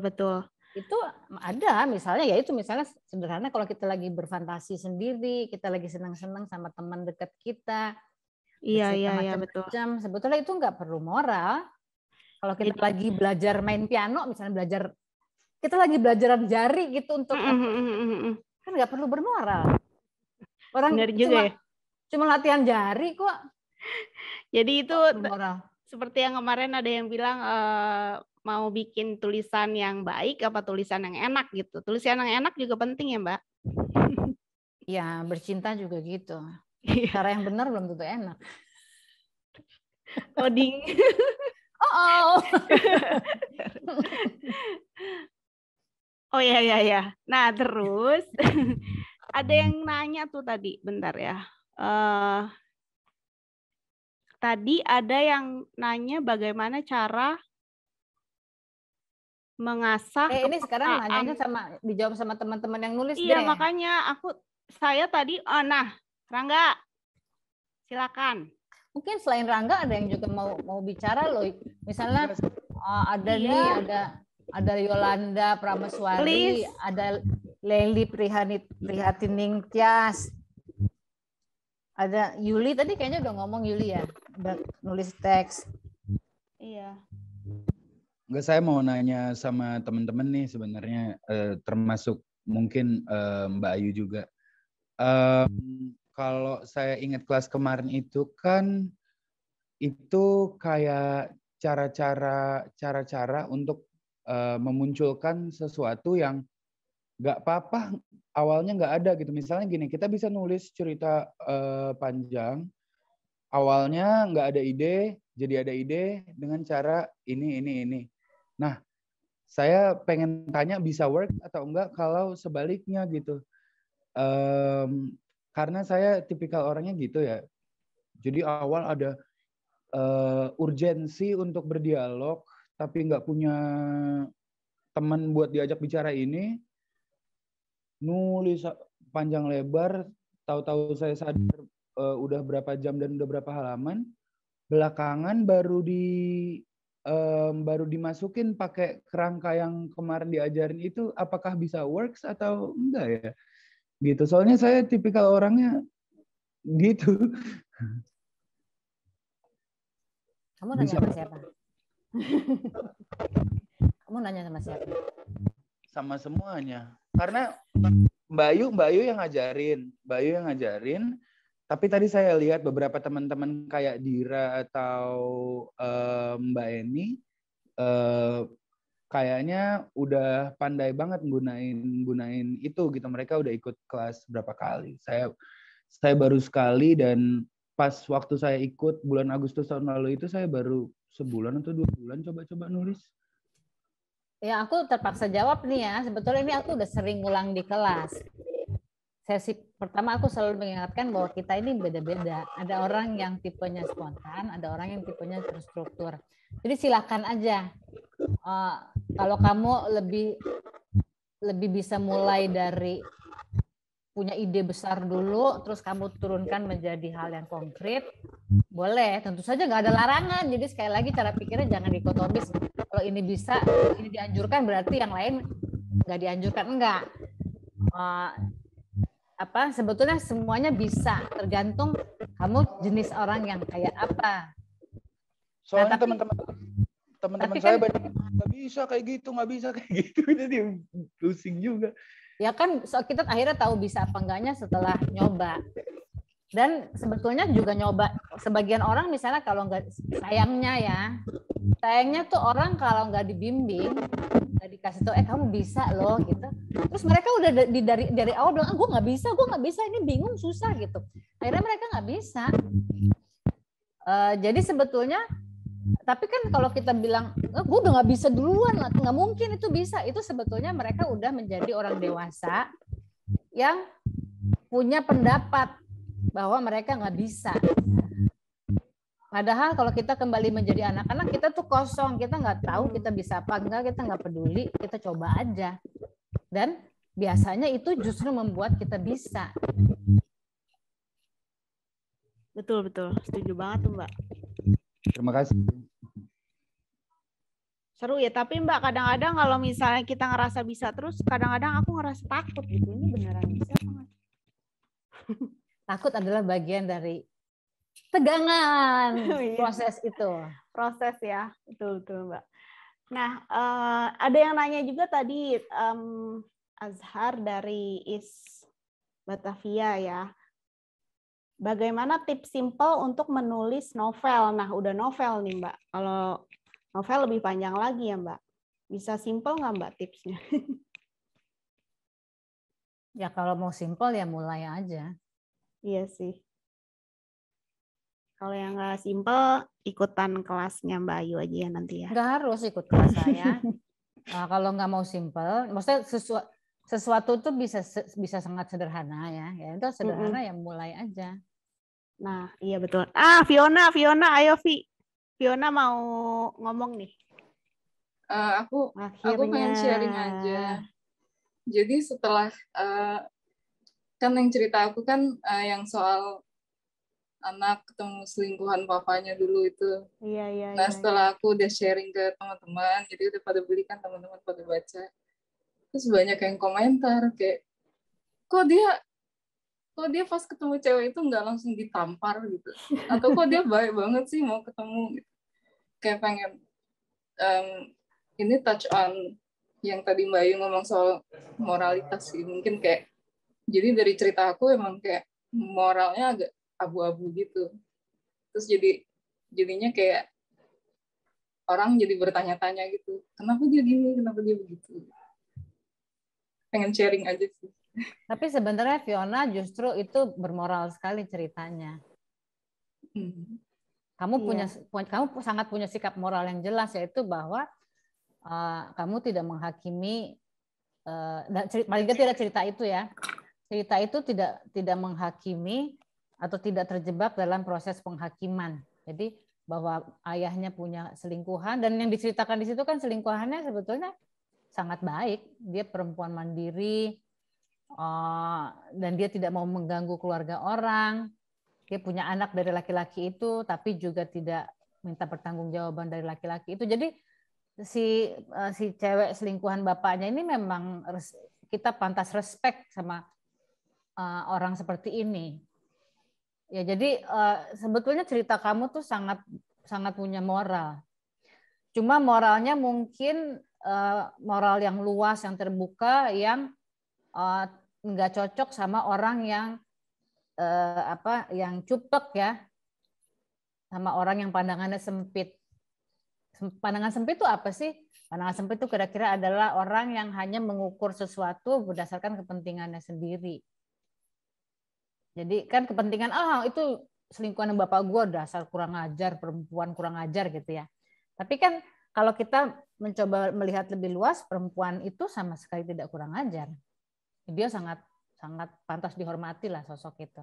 Jadi saya juga senang sama cerita kamu karena tidak klise, tidak menggambarkan perempuan kedua itu sebagai istri muda yang bergantung, terus merusak rumah tangga orang gitu, enggak sama sekali. Jadi itu sangat mengesankan cerita kamu. Nah ini kebetulan banget nih ada kamu nggak datang waktu kelas kan ya? Aku enggak. Iya, jadi aku nggak ingat muka kamu. Jadi senang akhirnya kita bisa bertatap wajah meskipun melalui layar. Iya nih kebetulan banget pas ada dari Aziz Astar. Aku baru baca beberapa cerpen Monade dan suka sama hadiah terakhir Papa dari Fiona Gracia. Boleh dong penulisnya bahas ide awal muncul cerita ini dan soal analogi arsitektur dalam cerita tokohnya. Terima kasih. Backgroundnya sih kayak waktu itu kan ada deadline jam berapa ya, jam 12 atau jam berapa. Waktu itu aku benar-benar habis begadang, benar-benar lembur gitu. Terus kayak baru bisa ngerjain tuh 3 jam sebelum deadline gitu. Jadi emang di otak aku arsitektur doang di sini. Terus aku udah mikirin kayak gimana ya, jadi lihat-lihat tahap-tahapnya yang diajarin sama Mbak Ayu kayak 4T, terus kayak Cilukba, aduh gimana ya gitu. Terus akhirnya aku cuma mencoba implement itu dengan kayak pertama aku membayangkan setting dulu gitu. Jadi kayak tempatnya di mana, aku mau nentuin dulu tempatnya di mana. Terus kayak karena mungkin aku arsitek, jadi aku mikirin gitu interiornya. Terus oh ya di sini, terus kayak tokohnya siapa, terus kayak aku cuma mikirin di chapter pertama kan tokoh dan tensi. Terus aku mikir tokoh dan tensi. Terus kayak tokoh apa yang paling banyak tensi ya kalau misalnya kayak gini. Terus kayak aku membayangkan aja gitu. Jadi kayak agak kayak flow aja gitu sih pas nulisnya. Terus juga aku kayaknya terbiasa karena desainer kali ya. Jadi kayak kalau desainer tuh ngerjain sesuatu, udah yakin first draft itu jelek. Jadi udah pokoknya tulis aja, gambar aja, first draft pasti jelek. Jadi apapun yang ada di otak tuangin aja, terus kayaknya aku ngeditnya agak lebih lama deh daripada waktu nulisnya. Jadi nulis, terus edit, cut, terus ganti-ganti itu lebih lama sih. Soalnya kan cerpen kan pendek gitu. Jadi ya gitu sih, paling nggak bisa cerita banyak, soalnya banyak. Mungkin dari dalam psyche-nya udah ada sesuatu gitu. Karena habis begadang-begadang juga. Keren, berarti mungkin kayak just do it kali ya tipsnya ya. Terus nih ada yang nanya, ya ini ada yang nanya juga dari Dewi Karisma. Mau tanya dong untuk karya nomor 17 yang ditulis sama Mbak Laili Prihatiningtyas, itu dari sudut pandang anak-anak dan ditulis dengan sangat polos, tapi saya terkejut sama perpindahan sudut pandangnya di akhir. Wow, ternyata dia sudah mati. Shock. Dan jadi itu berasa semacam waham ibunya aja. Kok bisa kepikiran nulis begitu? Mbak, itu buat Mbak Tias. Terus buat Mbak Ayu mau tanya, karena ini kan cerita dengan karakter anak-anak, Mbak Ayu bisa ngasih referensi nggak cerita tentang anak yang Mbak favoritkan? Apa karya yang sudah memenuhi ekspektasi Mbak Ayu? Pertanyaannya untuk Mbak Tias sama Mbak Ayu. Tias aja dulu jawab tuh. Iya, makasih Mbak Ayu, Ripka. Saya kenal Michelle. Mungkin sebenarnya kalau mau nulis fiksi, saya bergurunya ke Michelle ya. Karena sebelum ini, sebenarnya makasih banyak Mbak Ayu, karena sebelumnya saya nggak pernah sama sekali nulis fiksi. Kemarin itu adalah pertama kali nulis cerpen. Biasanya mungkin nulis esai filsafat ya Mbak Ayu ya. Jadi buat saya proses kemarin tuh menyenangkan gitu, karena beda banget ketika saya harus menulis sesuatu yang akademis atau yang biasanya kaitannya sama kerjaan kan juga harus logis, terstruktur. Ketika nulis fiksi itu ternyata bisa didekati dengan banyak banget cara gitu, dan itu kayak refreshing dan membebaskan aja kalau dari prosesnya. Terus kalau bagaimana ceritanya bisa membuat kisah yang seperti itu, saya kebetulan juga kalau di grup kecil itu satu grup sama Fiona sama Dira. Kita nama grupnya Keluarga Rantau, nggak tahu rantaunya dari mana, tapi ternyata ada kesamaannya nih kita bertiga, yaitu kita semua itu ketriggernya sama deadline. Jadi beneran waktu awal-awal saya nggak tahu mau nulis apa. Pernah di satu sesi kelas saya nanya ke Mbak Ayu gimana sih caranya kalau kita itu kan katanya harus mengasah kepekaan, tapi saya ini orangnya nggak bisa seni sama sekali, nggak bisa nyanyi, nggak bisa alat musik, nggak bisa pokoknya nggak ada arti-artinya gitu. Gimana caranya mengasah kepekaan? Mbak Ayu bilang, oh bisa macam-macam sebenarnya, bisa aja kita perhatikan lingkungan kita seperti apa. Nah, karena waktu itu juga pada saat kursus ini kita sudah banyak WFH, saya tinggal di apartemen, ada kayaknya salah satu tetangga saya itu yang stres ngajar atau nemenin anaknya school from home ya. Jadi dia marah-marah karena anaknya itu nggak bisa sepertinya. Itu kayak, oh karena satu kepepet deadline, terus habis itu kedua saya jadi mikir, anaknya kayak apa ya kalau seumpamanya dimarahin seperti ini. Kemudian dari itu saya coba ikutin langkah-langkah yang dikasih sama Mbak Ayu, terus ya udah jadi cerita. Tapi ternyata ceritanya itu yang ngalir aja, saya nggak tahu juga maksudnya tetangga saya seperti apa, dan kenapa anak-anak, aku rasa sih kalau anak itu, dan anaknya di sini memang anak yang spesial, kalau tokoh saya, mungkin saya milih anak-anak karena dia lebih, maksudnya anak-anak kan nggak judgmental gitu, dan itu bisa lebih enak sih untuk bercerita. Mungkin itu sih prosesnya dari saya. Tapi bisa gitu ya bikinnya Mbak. Aku juga suka tuh cerita yang Mbak. Tahu ya, saya suka sekali ceritanya Tias juga. Memang ada kayaknya ada lagunya juga ya, pala, pundak, lutut kaki ya. Daun telinga, mata, hidung dan pipi. Iya benar. Jadi sebetulnya memang saya kira kita tuh kalau kita nulis tuh sebetulnya kita mencoba kayak ngelamun sedikit ya, membuka diri ngelamun, terus nanti ada lagu masuk ya, pala pundak lutut kaki, terus ada tekanan masuk ya, deadline, terus ada persoalan tetangga masuk, dan itu nanti akan kecampur sendiri di dalam diri kita kalau kita agak lebih ini membiarkan diri kita termasuki banyak hal, nanti dia akan membuat sesuatu gitu ya. Nah, sebetulnya struktur yang saya kasihin hanya membantu untuk memberi struktur pada elemen-elemen yang masuk ke dalam badan kita. Jadi kayak tadi ya, misalnya bayangan saya Tias ya, ada deadline, tekanan, itu membuat tensi juga, ada energi yang keluar dari situ. Ada tetangga yang anaknya marahin anaknya terus, kita punya empati pada anak. Terus juga mungkin ada kucing di jalan, terus ada lagu anak-anak, ada contoh di kelas juga dari lagu anak-anak gitu ya. Ini semua masuk nih. Nah, struktur yang saya berikan itu bisa membantu membuat ini punya tempat-tempat. Karena strukturnya kan sederhana ya, ciluk bak. Terus 4T, tokoh, tensi, tempat, tema. Nanti dia akan pelan-pelan sebetulnya bisa membentuk sesuatu nanti. Jadi struktur itu untuk membuat begitu banyak elemen yang masuk dalam tubuh kita itu, tubuh batin kita juga, untuk membangun suatu cerita yang bermakna. I see. Menarik banget ya Mbak.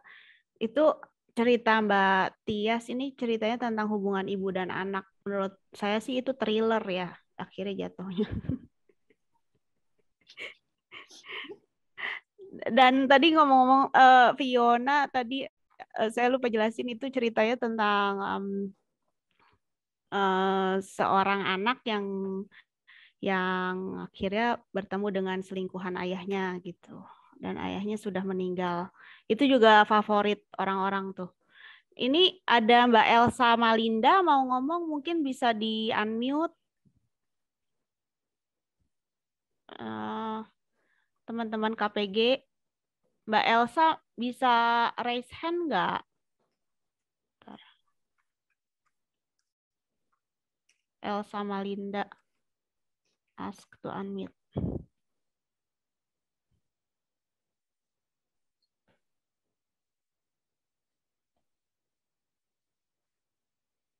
Mbak Elsa mungkin bisa unmute aja langsung.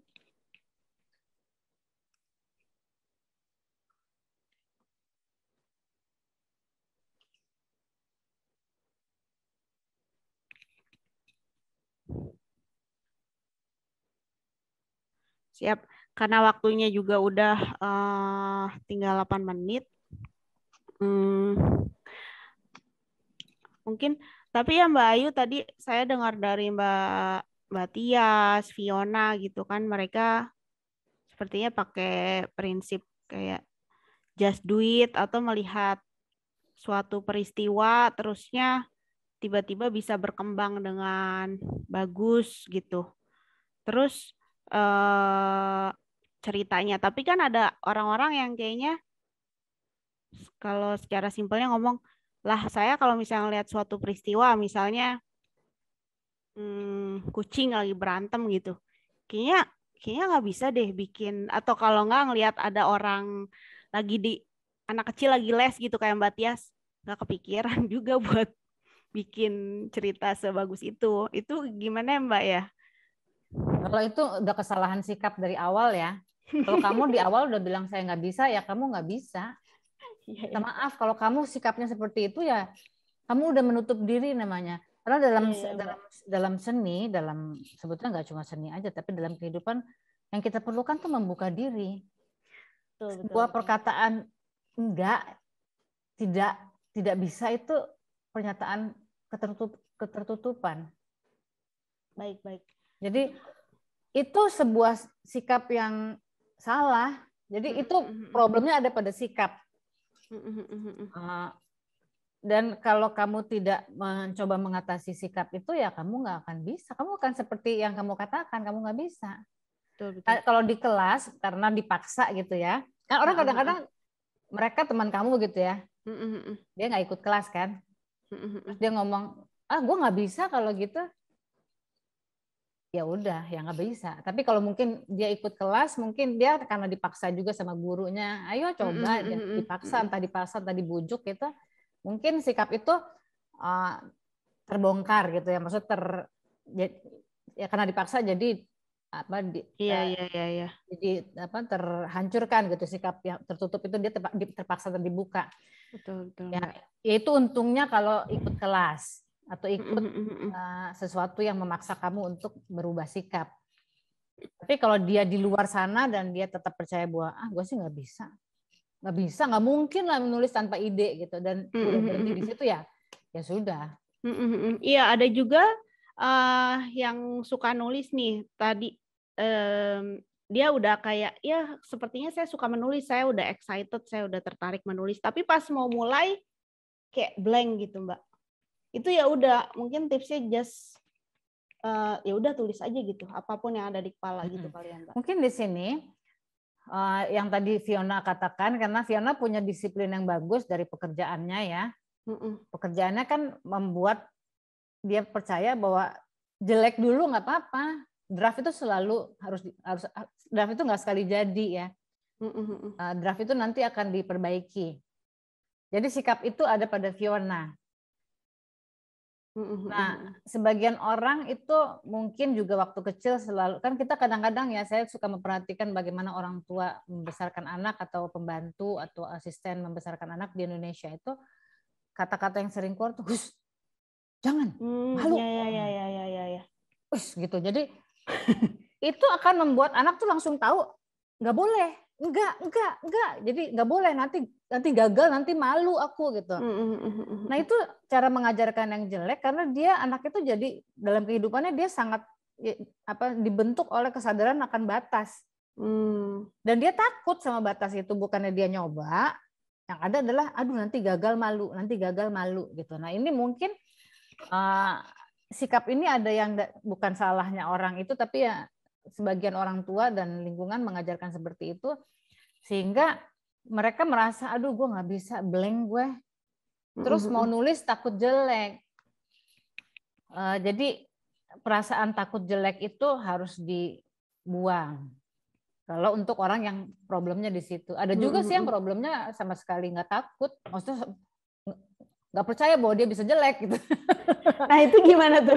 Problem orang beda-beda, jadi kita juga tidak bisa mengatakan bahwa problemnya hanya satu. Jadi ada bervariasi. Tapi kalau kamu tidak bisa menulis, waspadailah, mungkin kamu tuh waktu kecil terlalu dikasih rambu-rambu gitu ya. Rambu-rambunya kebanyakan. Takut jelek, takut salah. Jadi jangan takut jelek, jangan takut salah, karena semua selalu bisa diperbaiki. Tulisan jelek kita nggak masuk neraka gitulah kira-kira ya.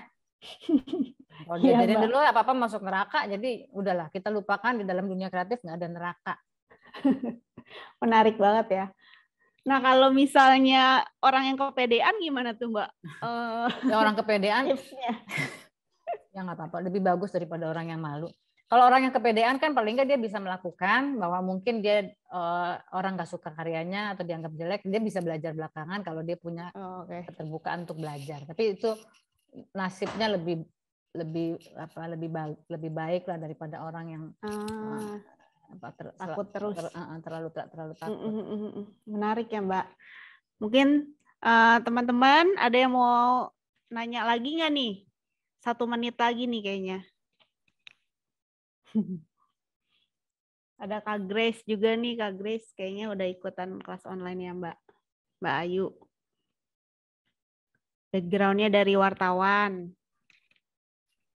Mbak, kalau misalnya menulis sebagai wartawan sama menulis fiksi tuh nikmatnya bedanya apa sih Mbak? Mbak kan dulu wartawan ya Mbak. Saya nggak tahu apakah saya sebagai wartawan mencari kenikmatan. Tapi kalau dari tantangannya bedanya, wartawan tuh kita harus mencari fakta, risetnya ya. Risetnya harus, apalagi wartawan zaman dulu ya. Kalau sekarang kan kamu informasi belum lengkap udah bisa masuk berita, karena kan berita itu bisa diperbarui setiap saat. Masih waktu zaman saya kan enggak. Berita tuh baru bisa diperbaiki besoknya atau seminggu lagi kalau itu mingguan gitu ya. Jadi tantangannya adalah dalam riset. Terus tapi dalam penulisan jurnalistik memang kita nggak bisa masuk terlalu dalam ke dalam batin kita atau batin tokoh ya. Nah, sementara itu tantangan kasihkan dalam dunia sastra atau fiksi. Sastra itu sebetulnya bisa fiksi, bisa non fiksi. Katakanlah di dalam dunia fiksi kita bisa bereksplorasi, mengembangkan imajinasi dan masuk ke kedalaman batin yang tidak mungkin disentuh dalam tulisan jurnalistik. Betul. Mungkin terakhir Mbak, kalau nggak ada dari yang lain, ini kan karena kelas sastra dan filsafat untuk pemula nih. Pemula itu mungkin orang-orang yang mungkin ya, ini saya mungkin doang, pekerjaannya bukan penulis, tapi mereka suka menulis gitu. Menurut Mbak Ayu, apakah menulis itu sebenarnya perlu dipelajari nggak sih? Misalnya kasarnya, masa sih menulis aja harus belajar gitu? Apa pentingnya? Apa gunanya? Atau sebenarnya sejarah penulisan dari dulu kan memang udah ada sih, dan emang semua orang menulis. Apapun profesinya walaupun mereka bukan menulis. Nah itu gimana tuh Mbak? Belajar itu perlu, tapi nggak harus belajar tuh ikut kelas. Kan kita sebetulnya setiap hari belajar juga. Iya sih. Jadi belajar itu tidak identik dengan masuk kursus atau masuk STF Driarkara gitu, enggak. Jadi kita bisa belajar menulis dengan cara kita masing-masing. Kita bisa belajar filsafat juga dengan cara kita masing-masing. Cuma kalau kita mau, misalnya kadang-kadang kita belajar sendiri itu mungkin menempuh jalur yang asik sih karena berpetualang sendiri kan. Tapi jangan-jangan jalurnya jadi panjang banget gitu. Jadi mungkin kalau pengen lebih dipercepat, masuklah ke dalam sistem yang udah ada atau orang yang udah punya pengalaman. Tapi basically kita tetap harus belajar, tapi bukan berarti belajar itu masuk ke dalam suatu sistem pendidikan ya. Jadi boleh belajar, tapi karena kalau kita nggak belajar ya belajar dari kesalahan sendiri gitu, kita nggak jadi apa-apa, jadi orang juga. Jadi tetap harus belajar. Terus tadi apa sih? Apa gunanya menulis ya? Oh nggak, saya gini. Juga kita kan misalnya sederhana sekarang ada kan orang kita belajar nafas yang benar itu sebenarnya kayak apa? Sekarang kita kan bernafas juga tiap hari, tapi ternyata kita bisa bernafas dengan cara yang salah. Betul. Jadi sekali lagi kita memang harus selalu ingin belajar. Iya Mbak. Baik, bagus banget nih insight-insight dari Mbak Ayu. Terima kasih Mbak Ayu. Nggak cuma tentang sastra ya, tapi tentang apa sih namanya tadi sampai cara didik Mas Erik kalau cara didik waktu kecil itu juga mempengaruhi sikap pas mau mulai menulis dan lain sebagainya. Tertarik, aku suka banget. Teman-teman, karena kendala waktu kita harus berpisah sampai di sini. Terima kasih banyak yang udah beli. Terus buku Monade bisa dibeli online di gramedia.com ataupun bisa cari infonya di akun Monade_23. Itu masih ada giveaway sampai jam 10 malam ini. Silakan dilihat aja cara ikutan giveaway-nya gimana. Terus juga masih bisa kontak-kontak penulisnya untuk beli juga. Nanti kita kasih bonus. Oke, terus jangan lupa ikutan KSF Online 2021. Itu infonya bisa dilihat di akun Instagram penerbit KPG ya. Terima kasih teman-teman semuanya. Terima kasih semuanya. Terima kasih Mbak Ayu, makasih teman-teman yang udah menulis Monade. Semuanya. Makasih Terima semuanya. kasih Nika, terima kasih Mbak Ayu. Iya. Sebelum kita menutup acara hari ini, saya kembali lagi mengucapkan terima kasih ke Ripka yang sudah menjadi moderator, kepada Mbak Ayu, dan kepada kawan-kawan penulis Monade semua. Profisiat atas karyanya, semoga tidak berhenti berkarya. Kami tunggulah karya-karya selanjutnya dan karya-karya solonya. Mas Ining, kita belum foto, lupa. Iya, nah yang terakhir kita mau foto. Bella minta tolong untuk dibantu foto. Oke, ini total partisipannya ada 50, ada 2 slide. Satu slide-nya aku foto 2 kali ya. Iya. Jadi ada 4 kali foto. 1, 2, semuanya udah nyalain kamera? Sudah? Oke, aku foto ya. 1, 2, 3. 1, 2, 3. Yang slide keduanya 1, 2. Bentar. 1, 2, 3. 1, 2, 3. Terima kasih. Terima kasih KPG. Terima kasih Mbak Terima kasih Ayu. semua. Sampai jumpa. Dadah. Sampai jumpa. Terima kasih.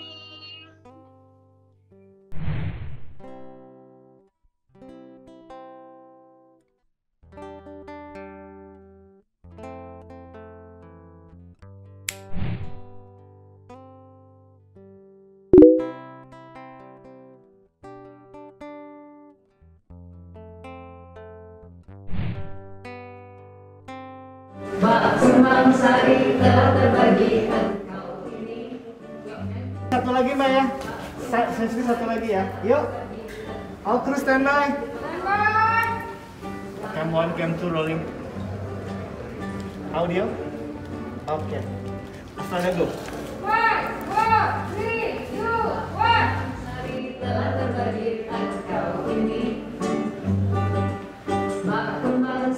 Rencananya juga akan dibuat modul, yaitu kelas-kelas online yang dibikin modul pendek sekitar antara 5 menit sampai 30 menit yang bisa diakses secara online. Mbak Ayu udah mikir modul, sebenarnya di kepala dia sudah modul, sebenarnya gitu, sebenarnya ya gitu. Cuman kan selama perjalanan tuh kita kayak orang dansa gitu ya kan. Modul itu penting karena durasi skripnya ini sebenarnya panjang. Jadi kalau hanya menjadi live stream itu dengan taruhlah sekitar 100 orang sekarang gitu ya kan. Sebenarnya skrip itu harusnya bisa ngomong ke lebih banyak orang. Sebenarnya itu kenapa idenya membuat ini menjadi modul-modul. Jadi mungkin gampangnya gini, sayang banget ya materi ini kalau hanya berhenti di live stream ini 4 kali gitu kan. Sementara di saat yang bersamaan kita bisa membuat sesuatu bersama dengan live stream itu yang 10 tahun dari sekarang orang bisa mengulang materi ini di jam dan waktu yang dia mau.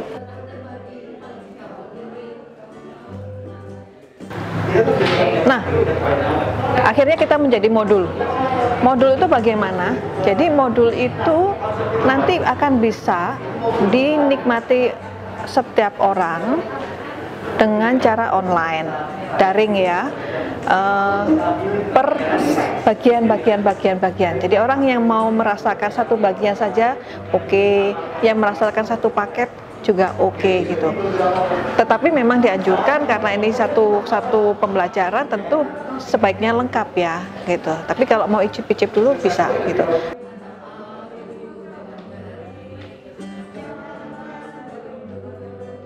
Jadi awalnya kan pengen bikin podcast, itu kan hanya audio ya, terus habis itu pengen bikin video pendek gitu kan pakai HP lah, video pendek gitu.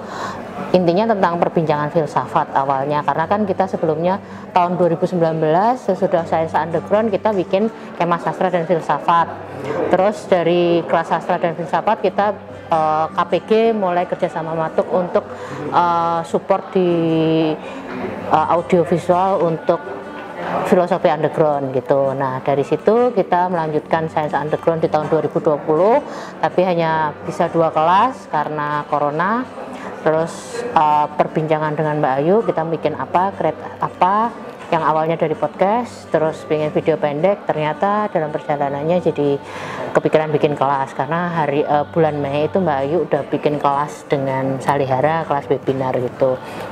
Lalu karena kita udah ada alat-alat yang cukup mumpuni dan Hutan Kayu punya mixer yang juga mumpuni, jadi kita coba kolaborasi untuk membuat kelas hibrida ini. Bahwa kita bisa menggarap, sebetulnya ini ada paralelitas antara musik dan mengarang. Awalnya itu kita betul-betul main, jadi di rumahnya Ayu Utami, kemudian kebetulan saya juga tinggal di sana, jadi terpikir untuk yuk kita bikin satu acara yang ngomongin tentang sastra dan filsafat. Ya, ada nyanyinya, ada main-main gitarnya begitu. Ya namanya ya itu benar-benar nggak ada persiapan sekali. Kita cuma iseng sebetulnya, cuma main-main aja. Nah dari main-main itu nggak kebayang sih ketika itu ada ketemu dengan Mbak Christine, kemudian juga Mbak Esti. Yuk kalau kan ini lagi masa COVID nih, gimana kita main-mainnya ya? Kita main-mainnya dengan Zoom dong, kan terbatas ya hanya dengan pesan online. Ketika dibikin bentuk-bentuknya, dicari format detailnya, ternyata kok ada skripnya. Ternyata kok makin serius ya. Waduh, ini bukan main-main lagi ini sih. Ini udah serius beneran. Jadi akhirnya jadilah program yang serius. Awalnya sih aku cuma bikin, dari Ayu bilang, ayo kamu, Julius kamu bikin dong 5 filsuf deh gitu. Kita kan mau ngasih pengantar nih buat pemula. Jadi Ayu bagian sastranya dan saya bagian filsafatnya. Ya udah main-main aja filsuf-filsuf yang sederhana gitu tentang etika, tentang filsafat manusia dan epistemologi. Saya bilang oke lah, aku yain karena ya udah main-main aja kan, kita nggak perlu nyiapin selalu serius-serius. Tapi seiring dengan waktu jadi serius deh ternyata, jadi kelas begini deh, gitu ceritanya.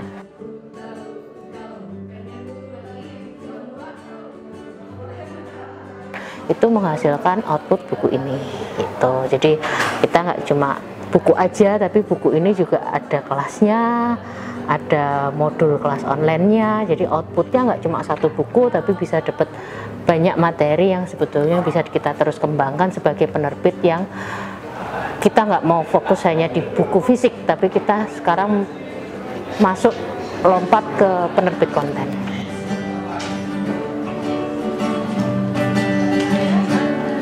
Terima kasih.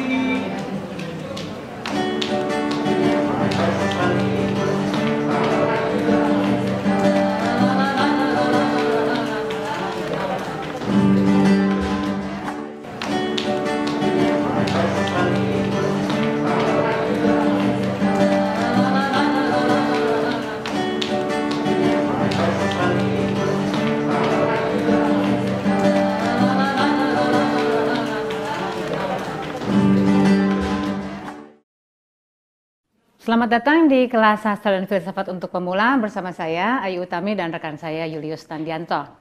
Apa yang didapat peserta di kelas ini, kita sama-sama akan belajar. Saya akan belajar dari Julius dan Julius akan belajar dari saya dan kita semua belajar bersama-sama.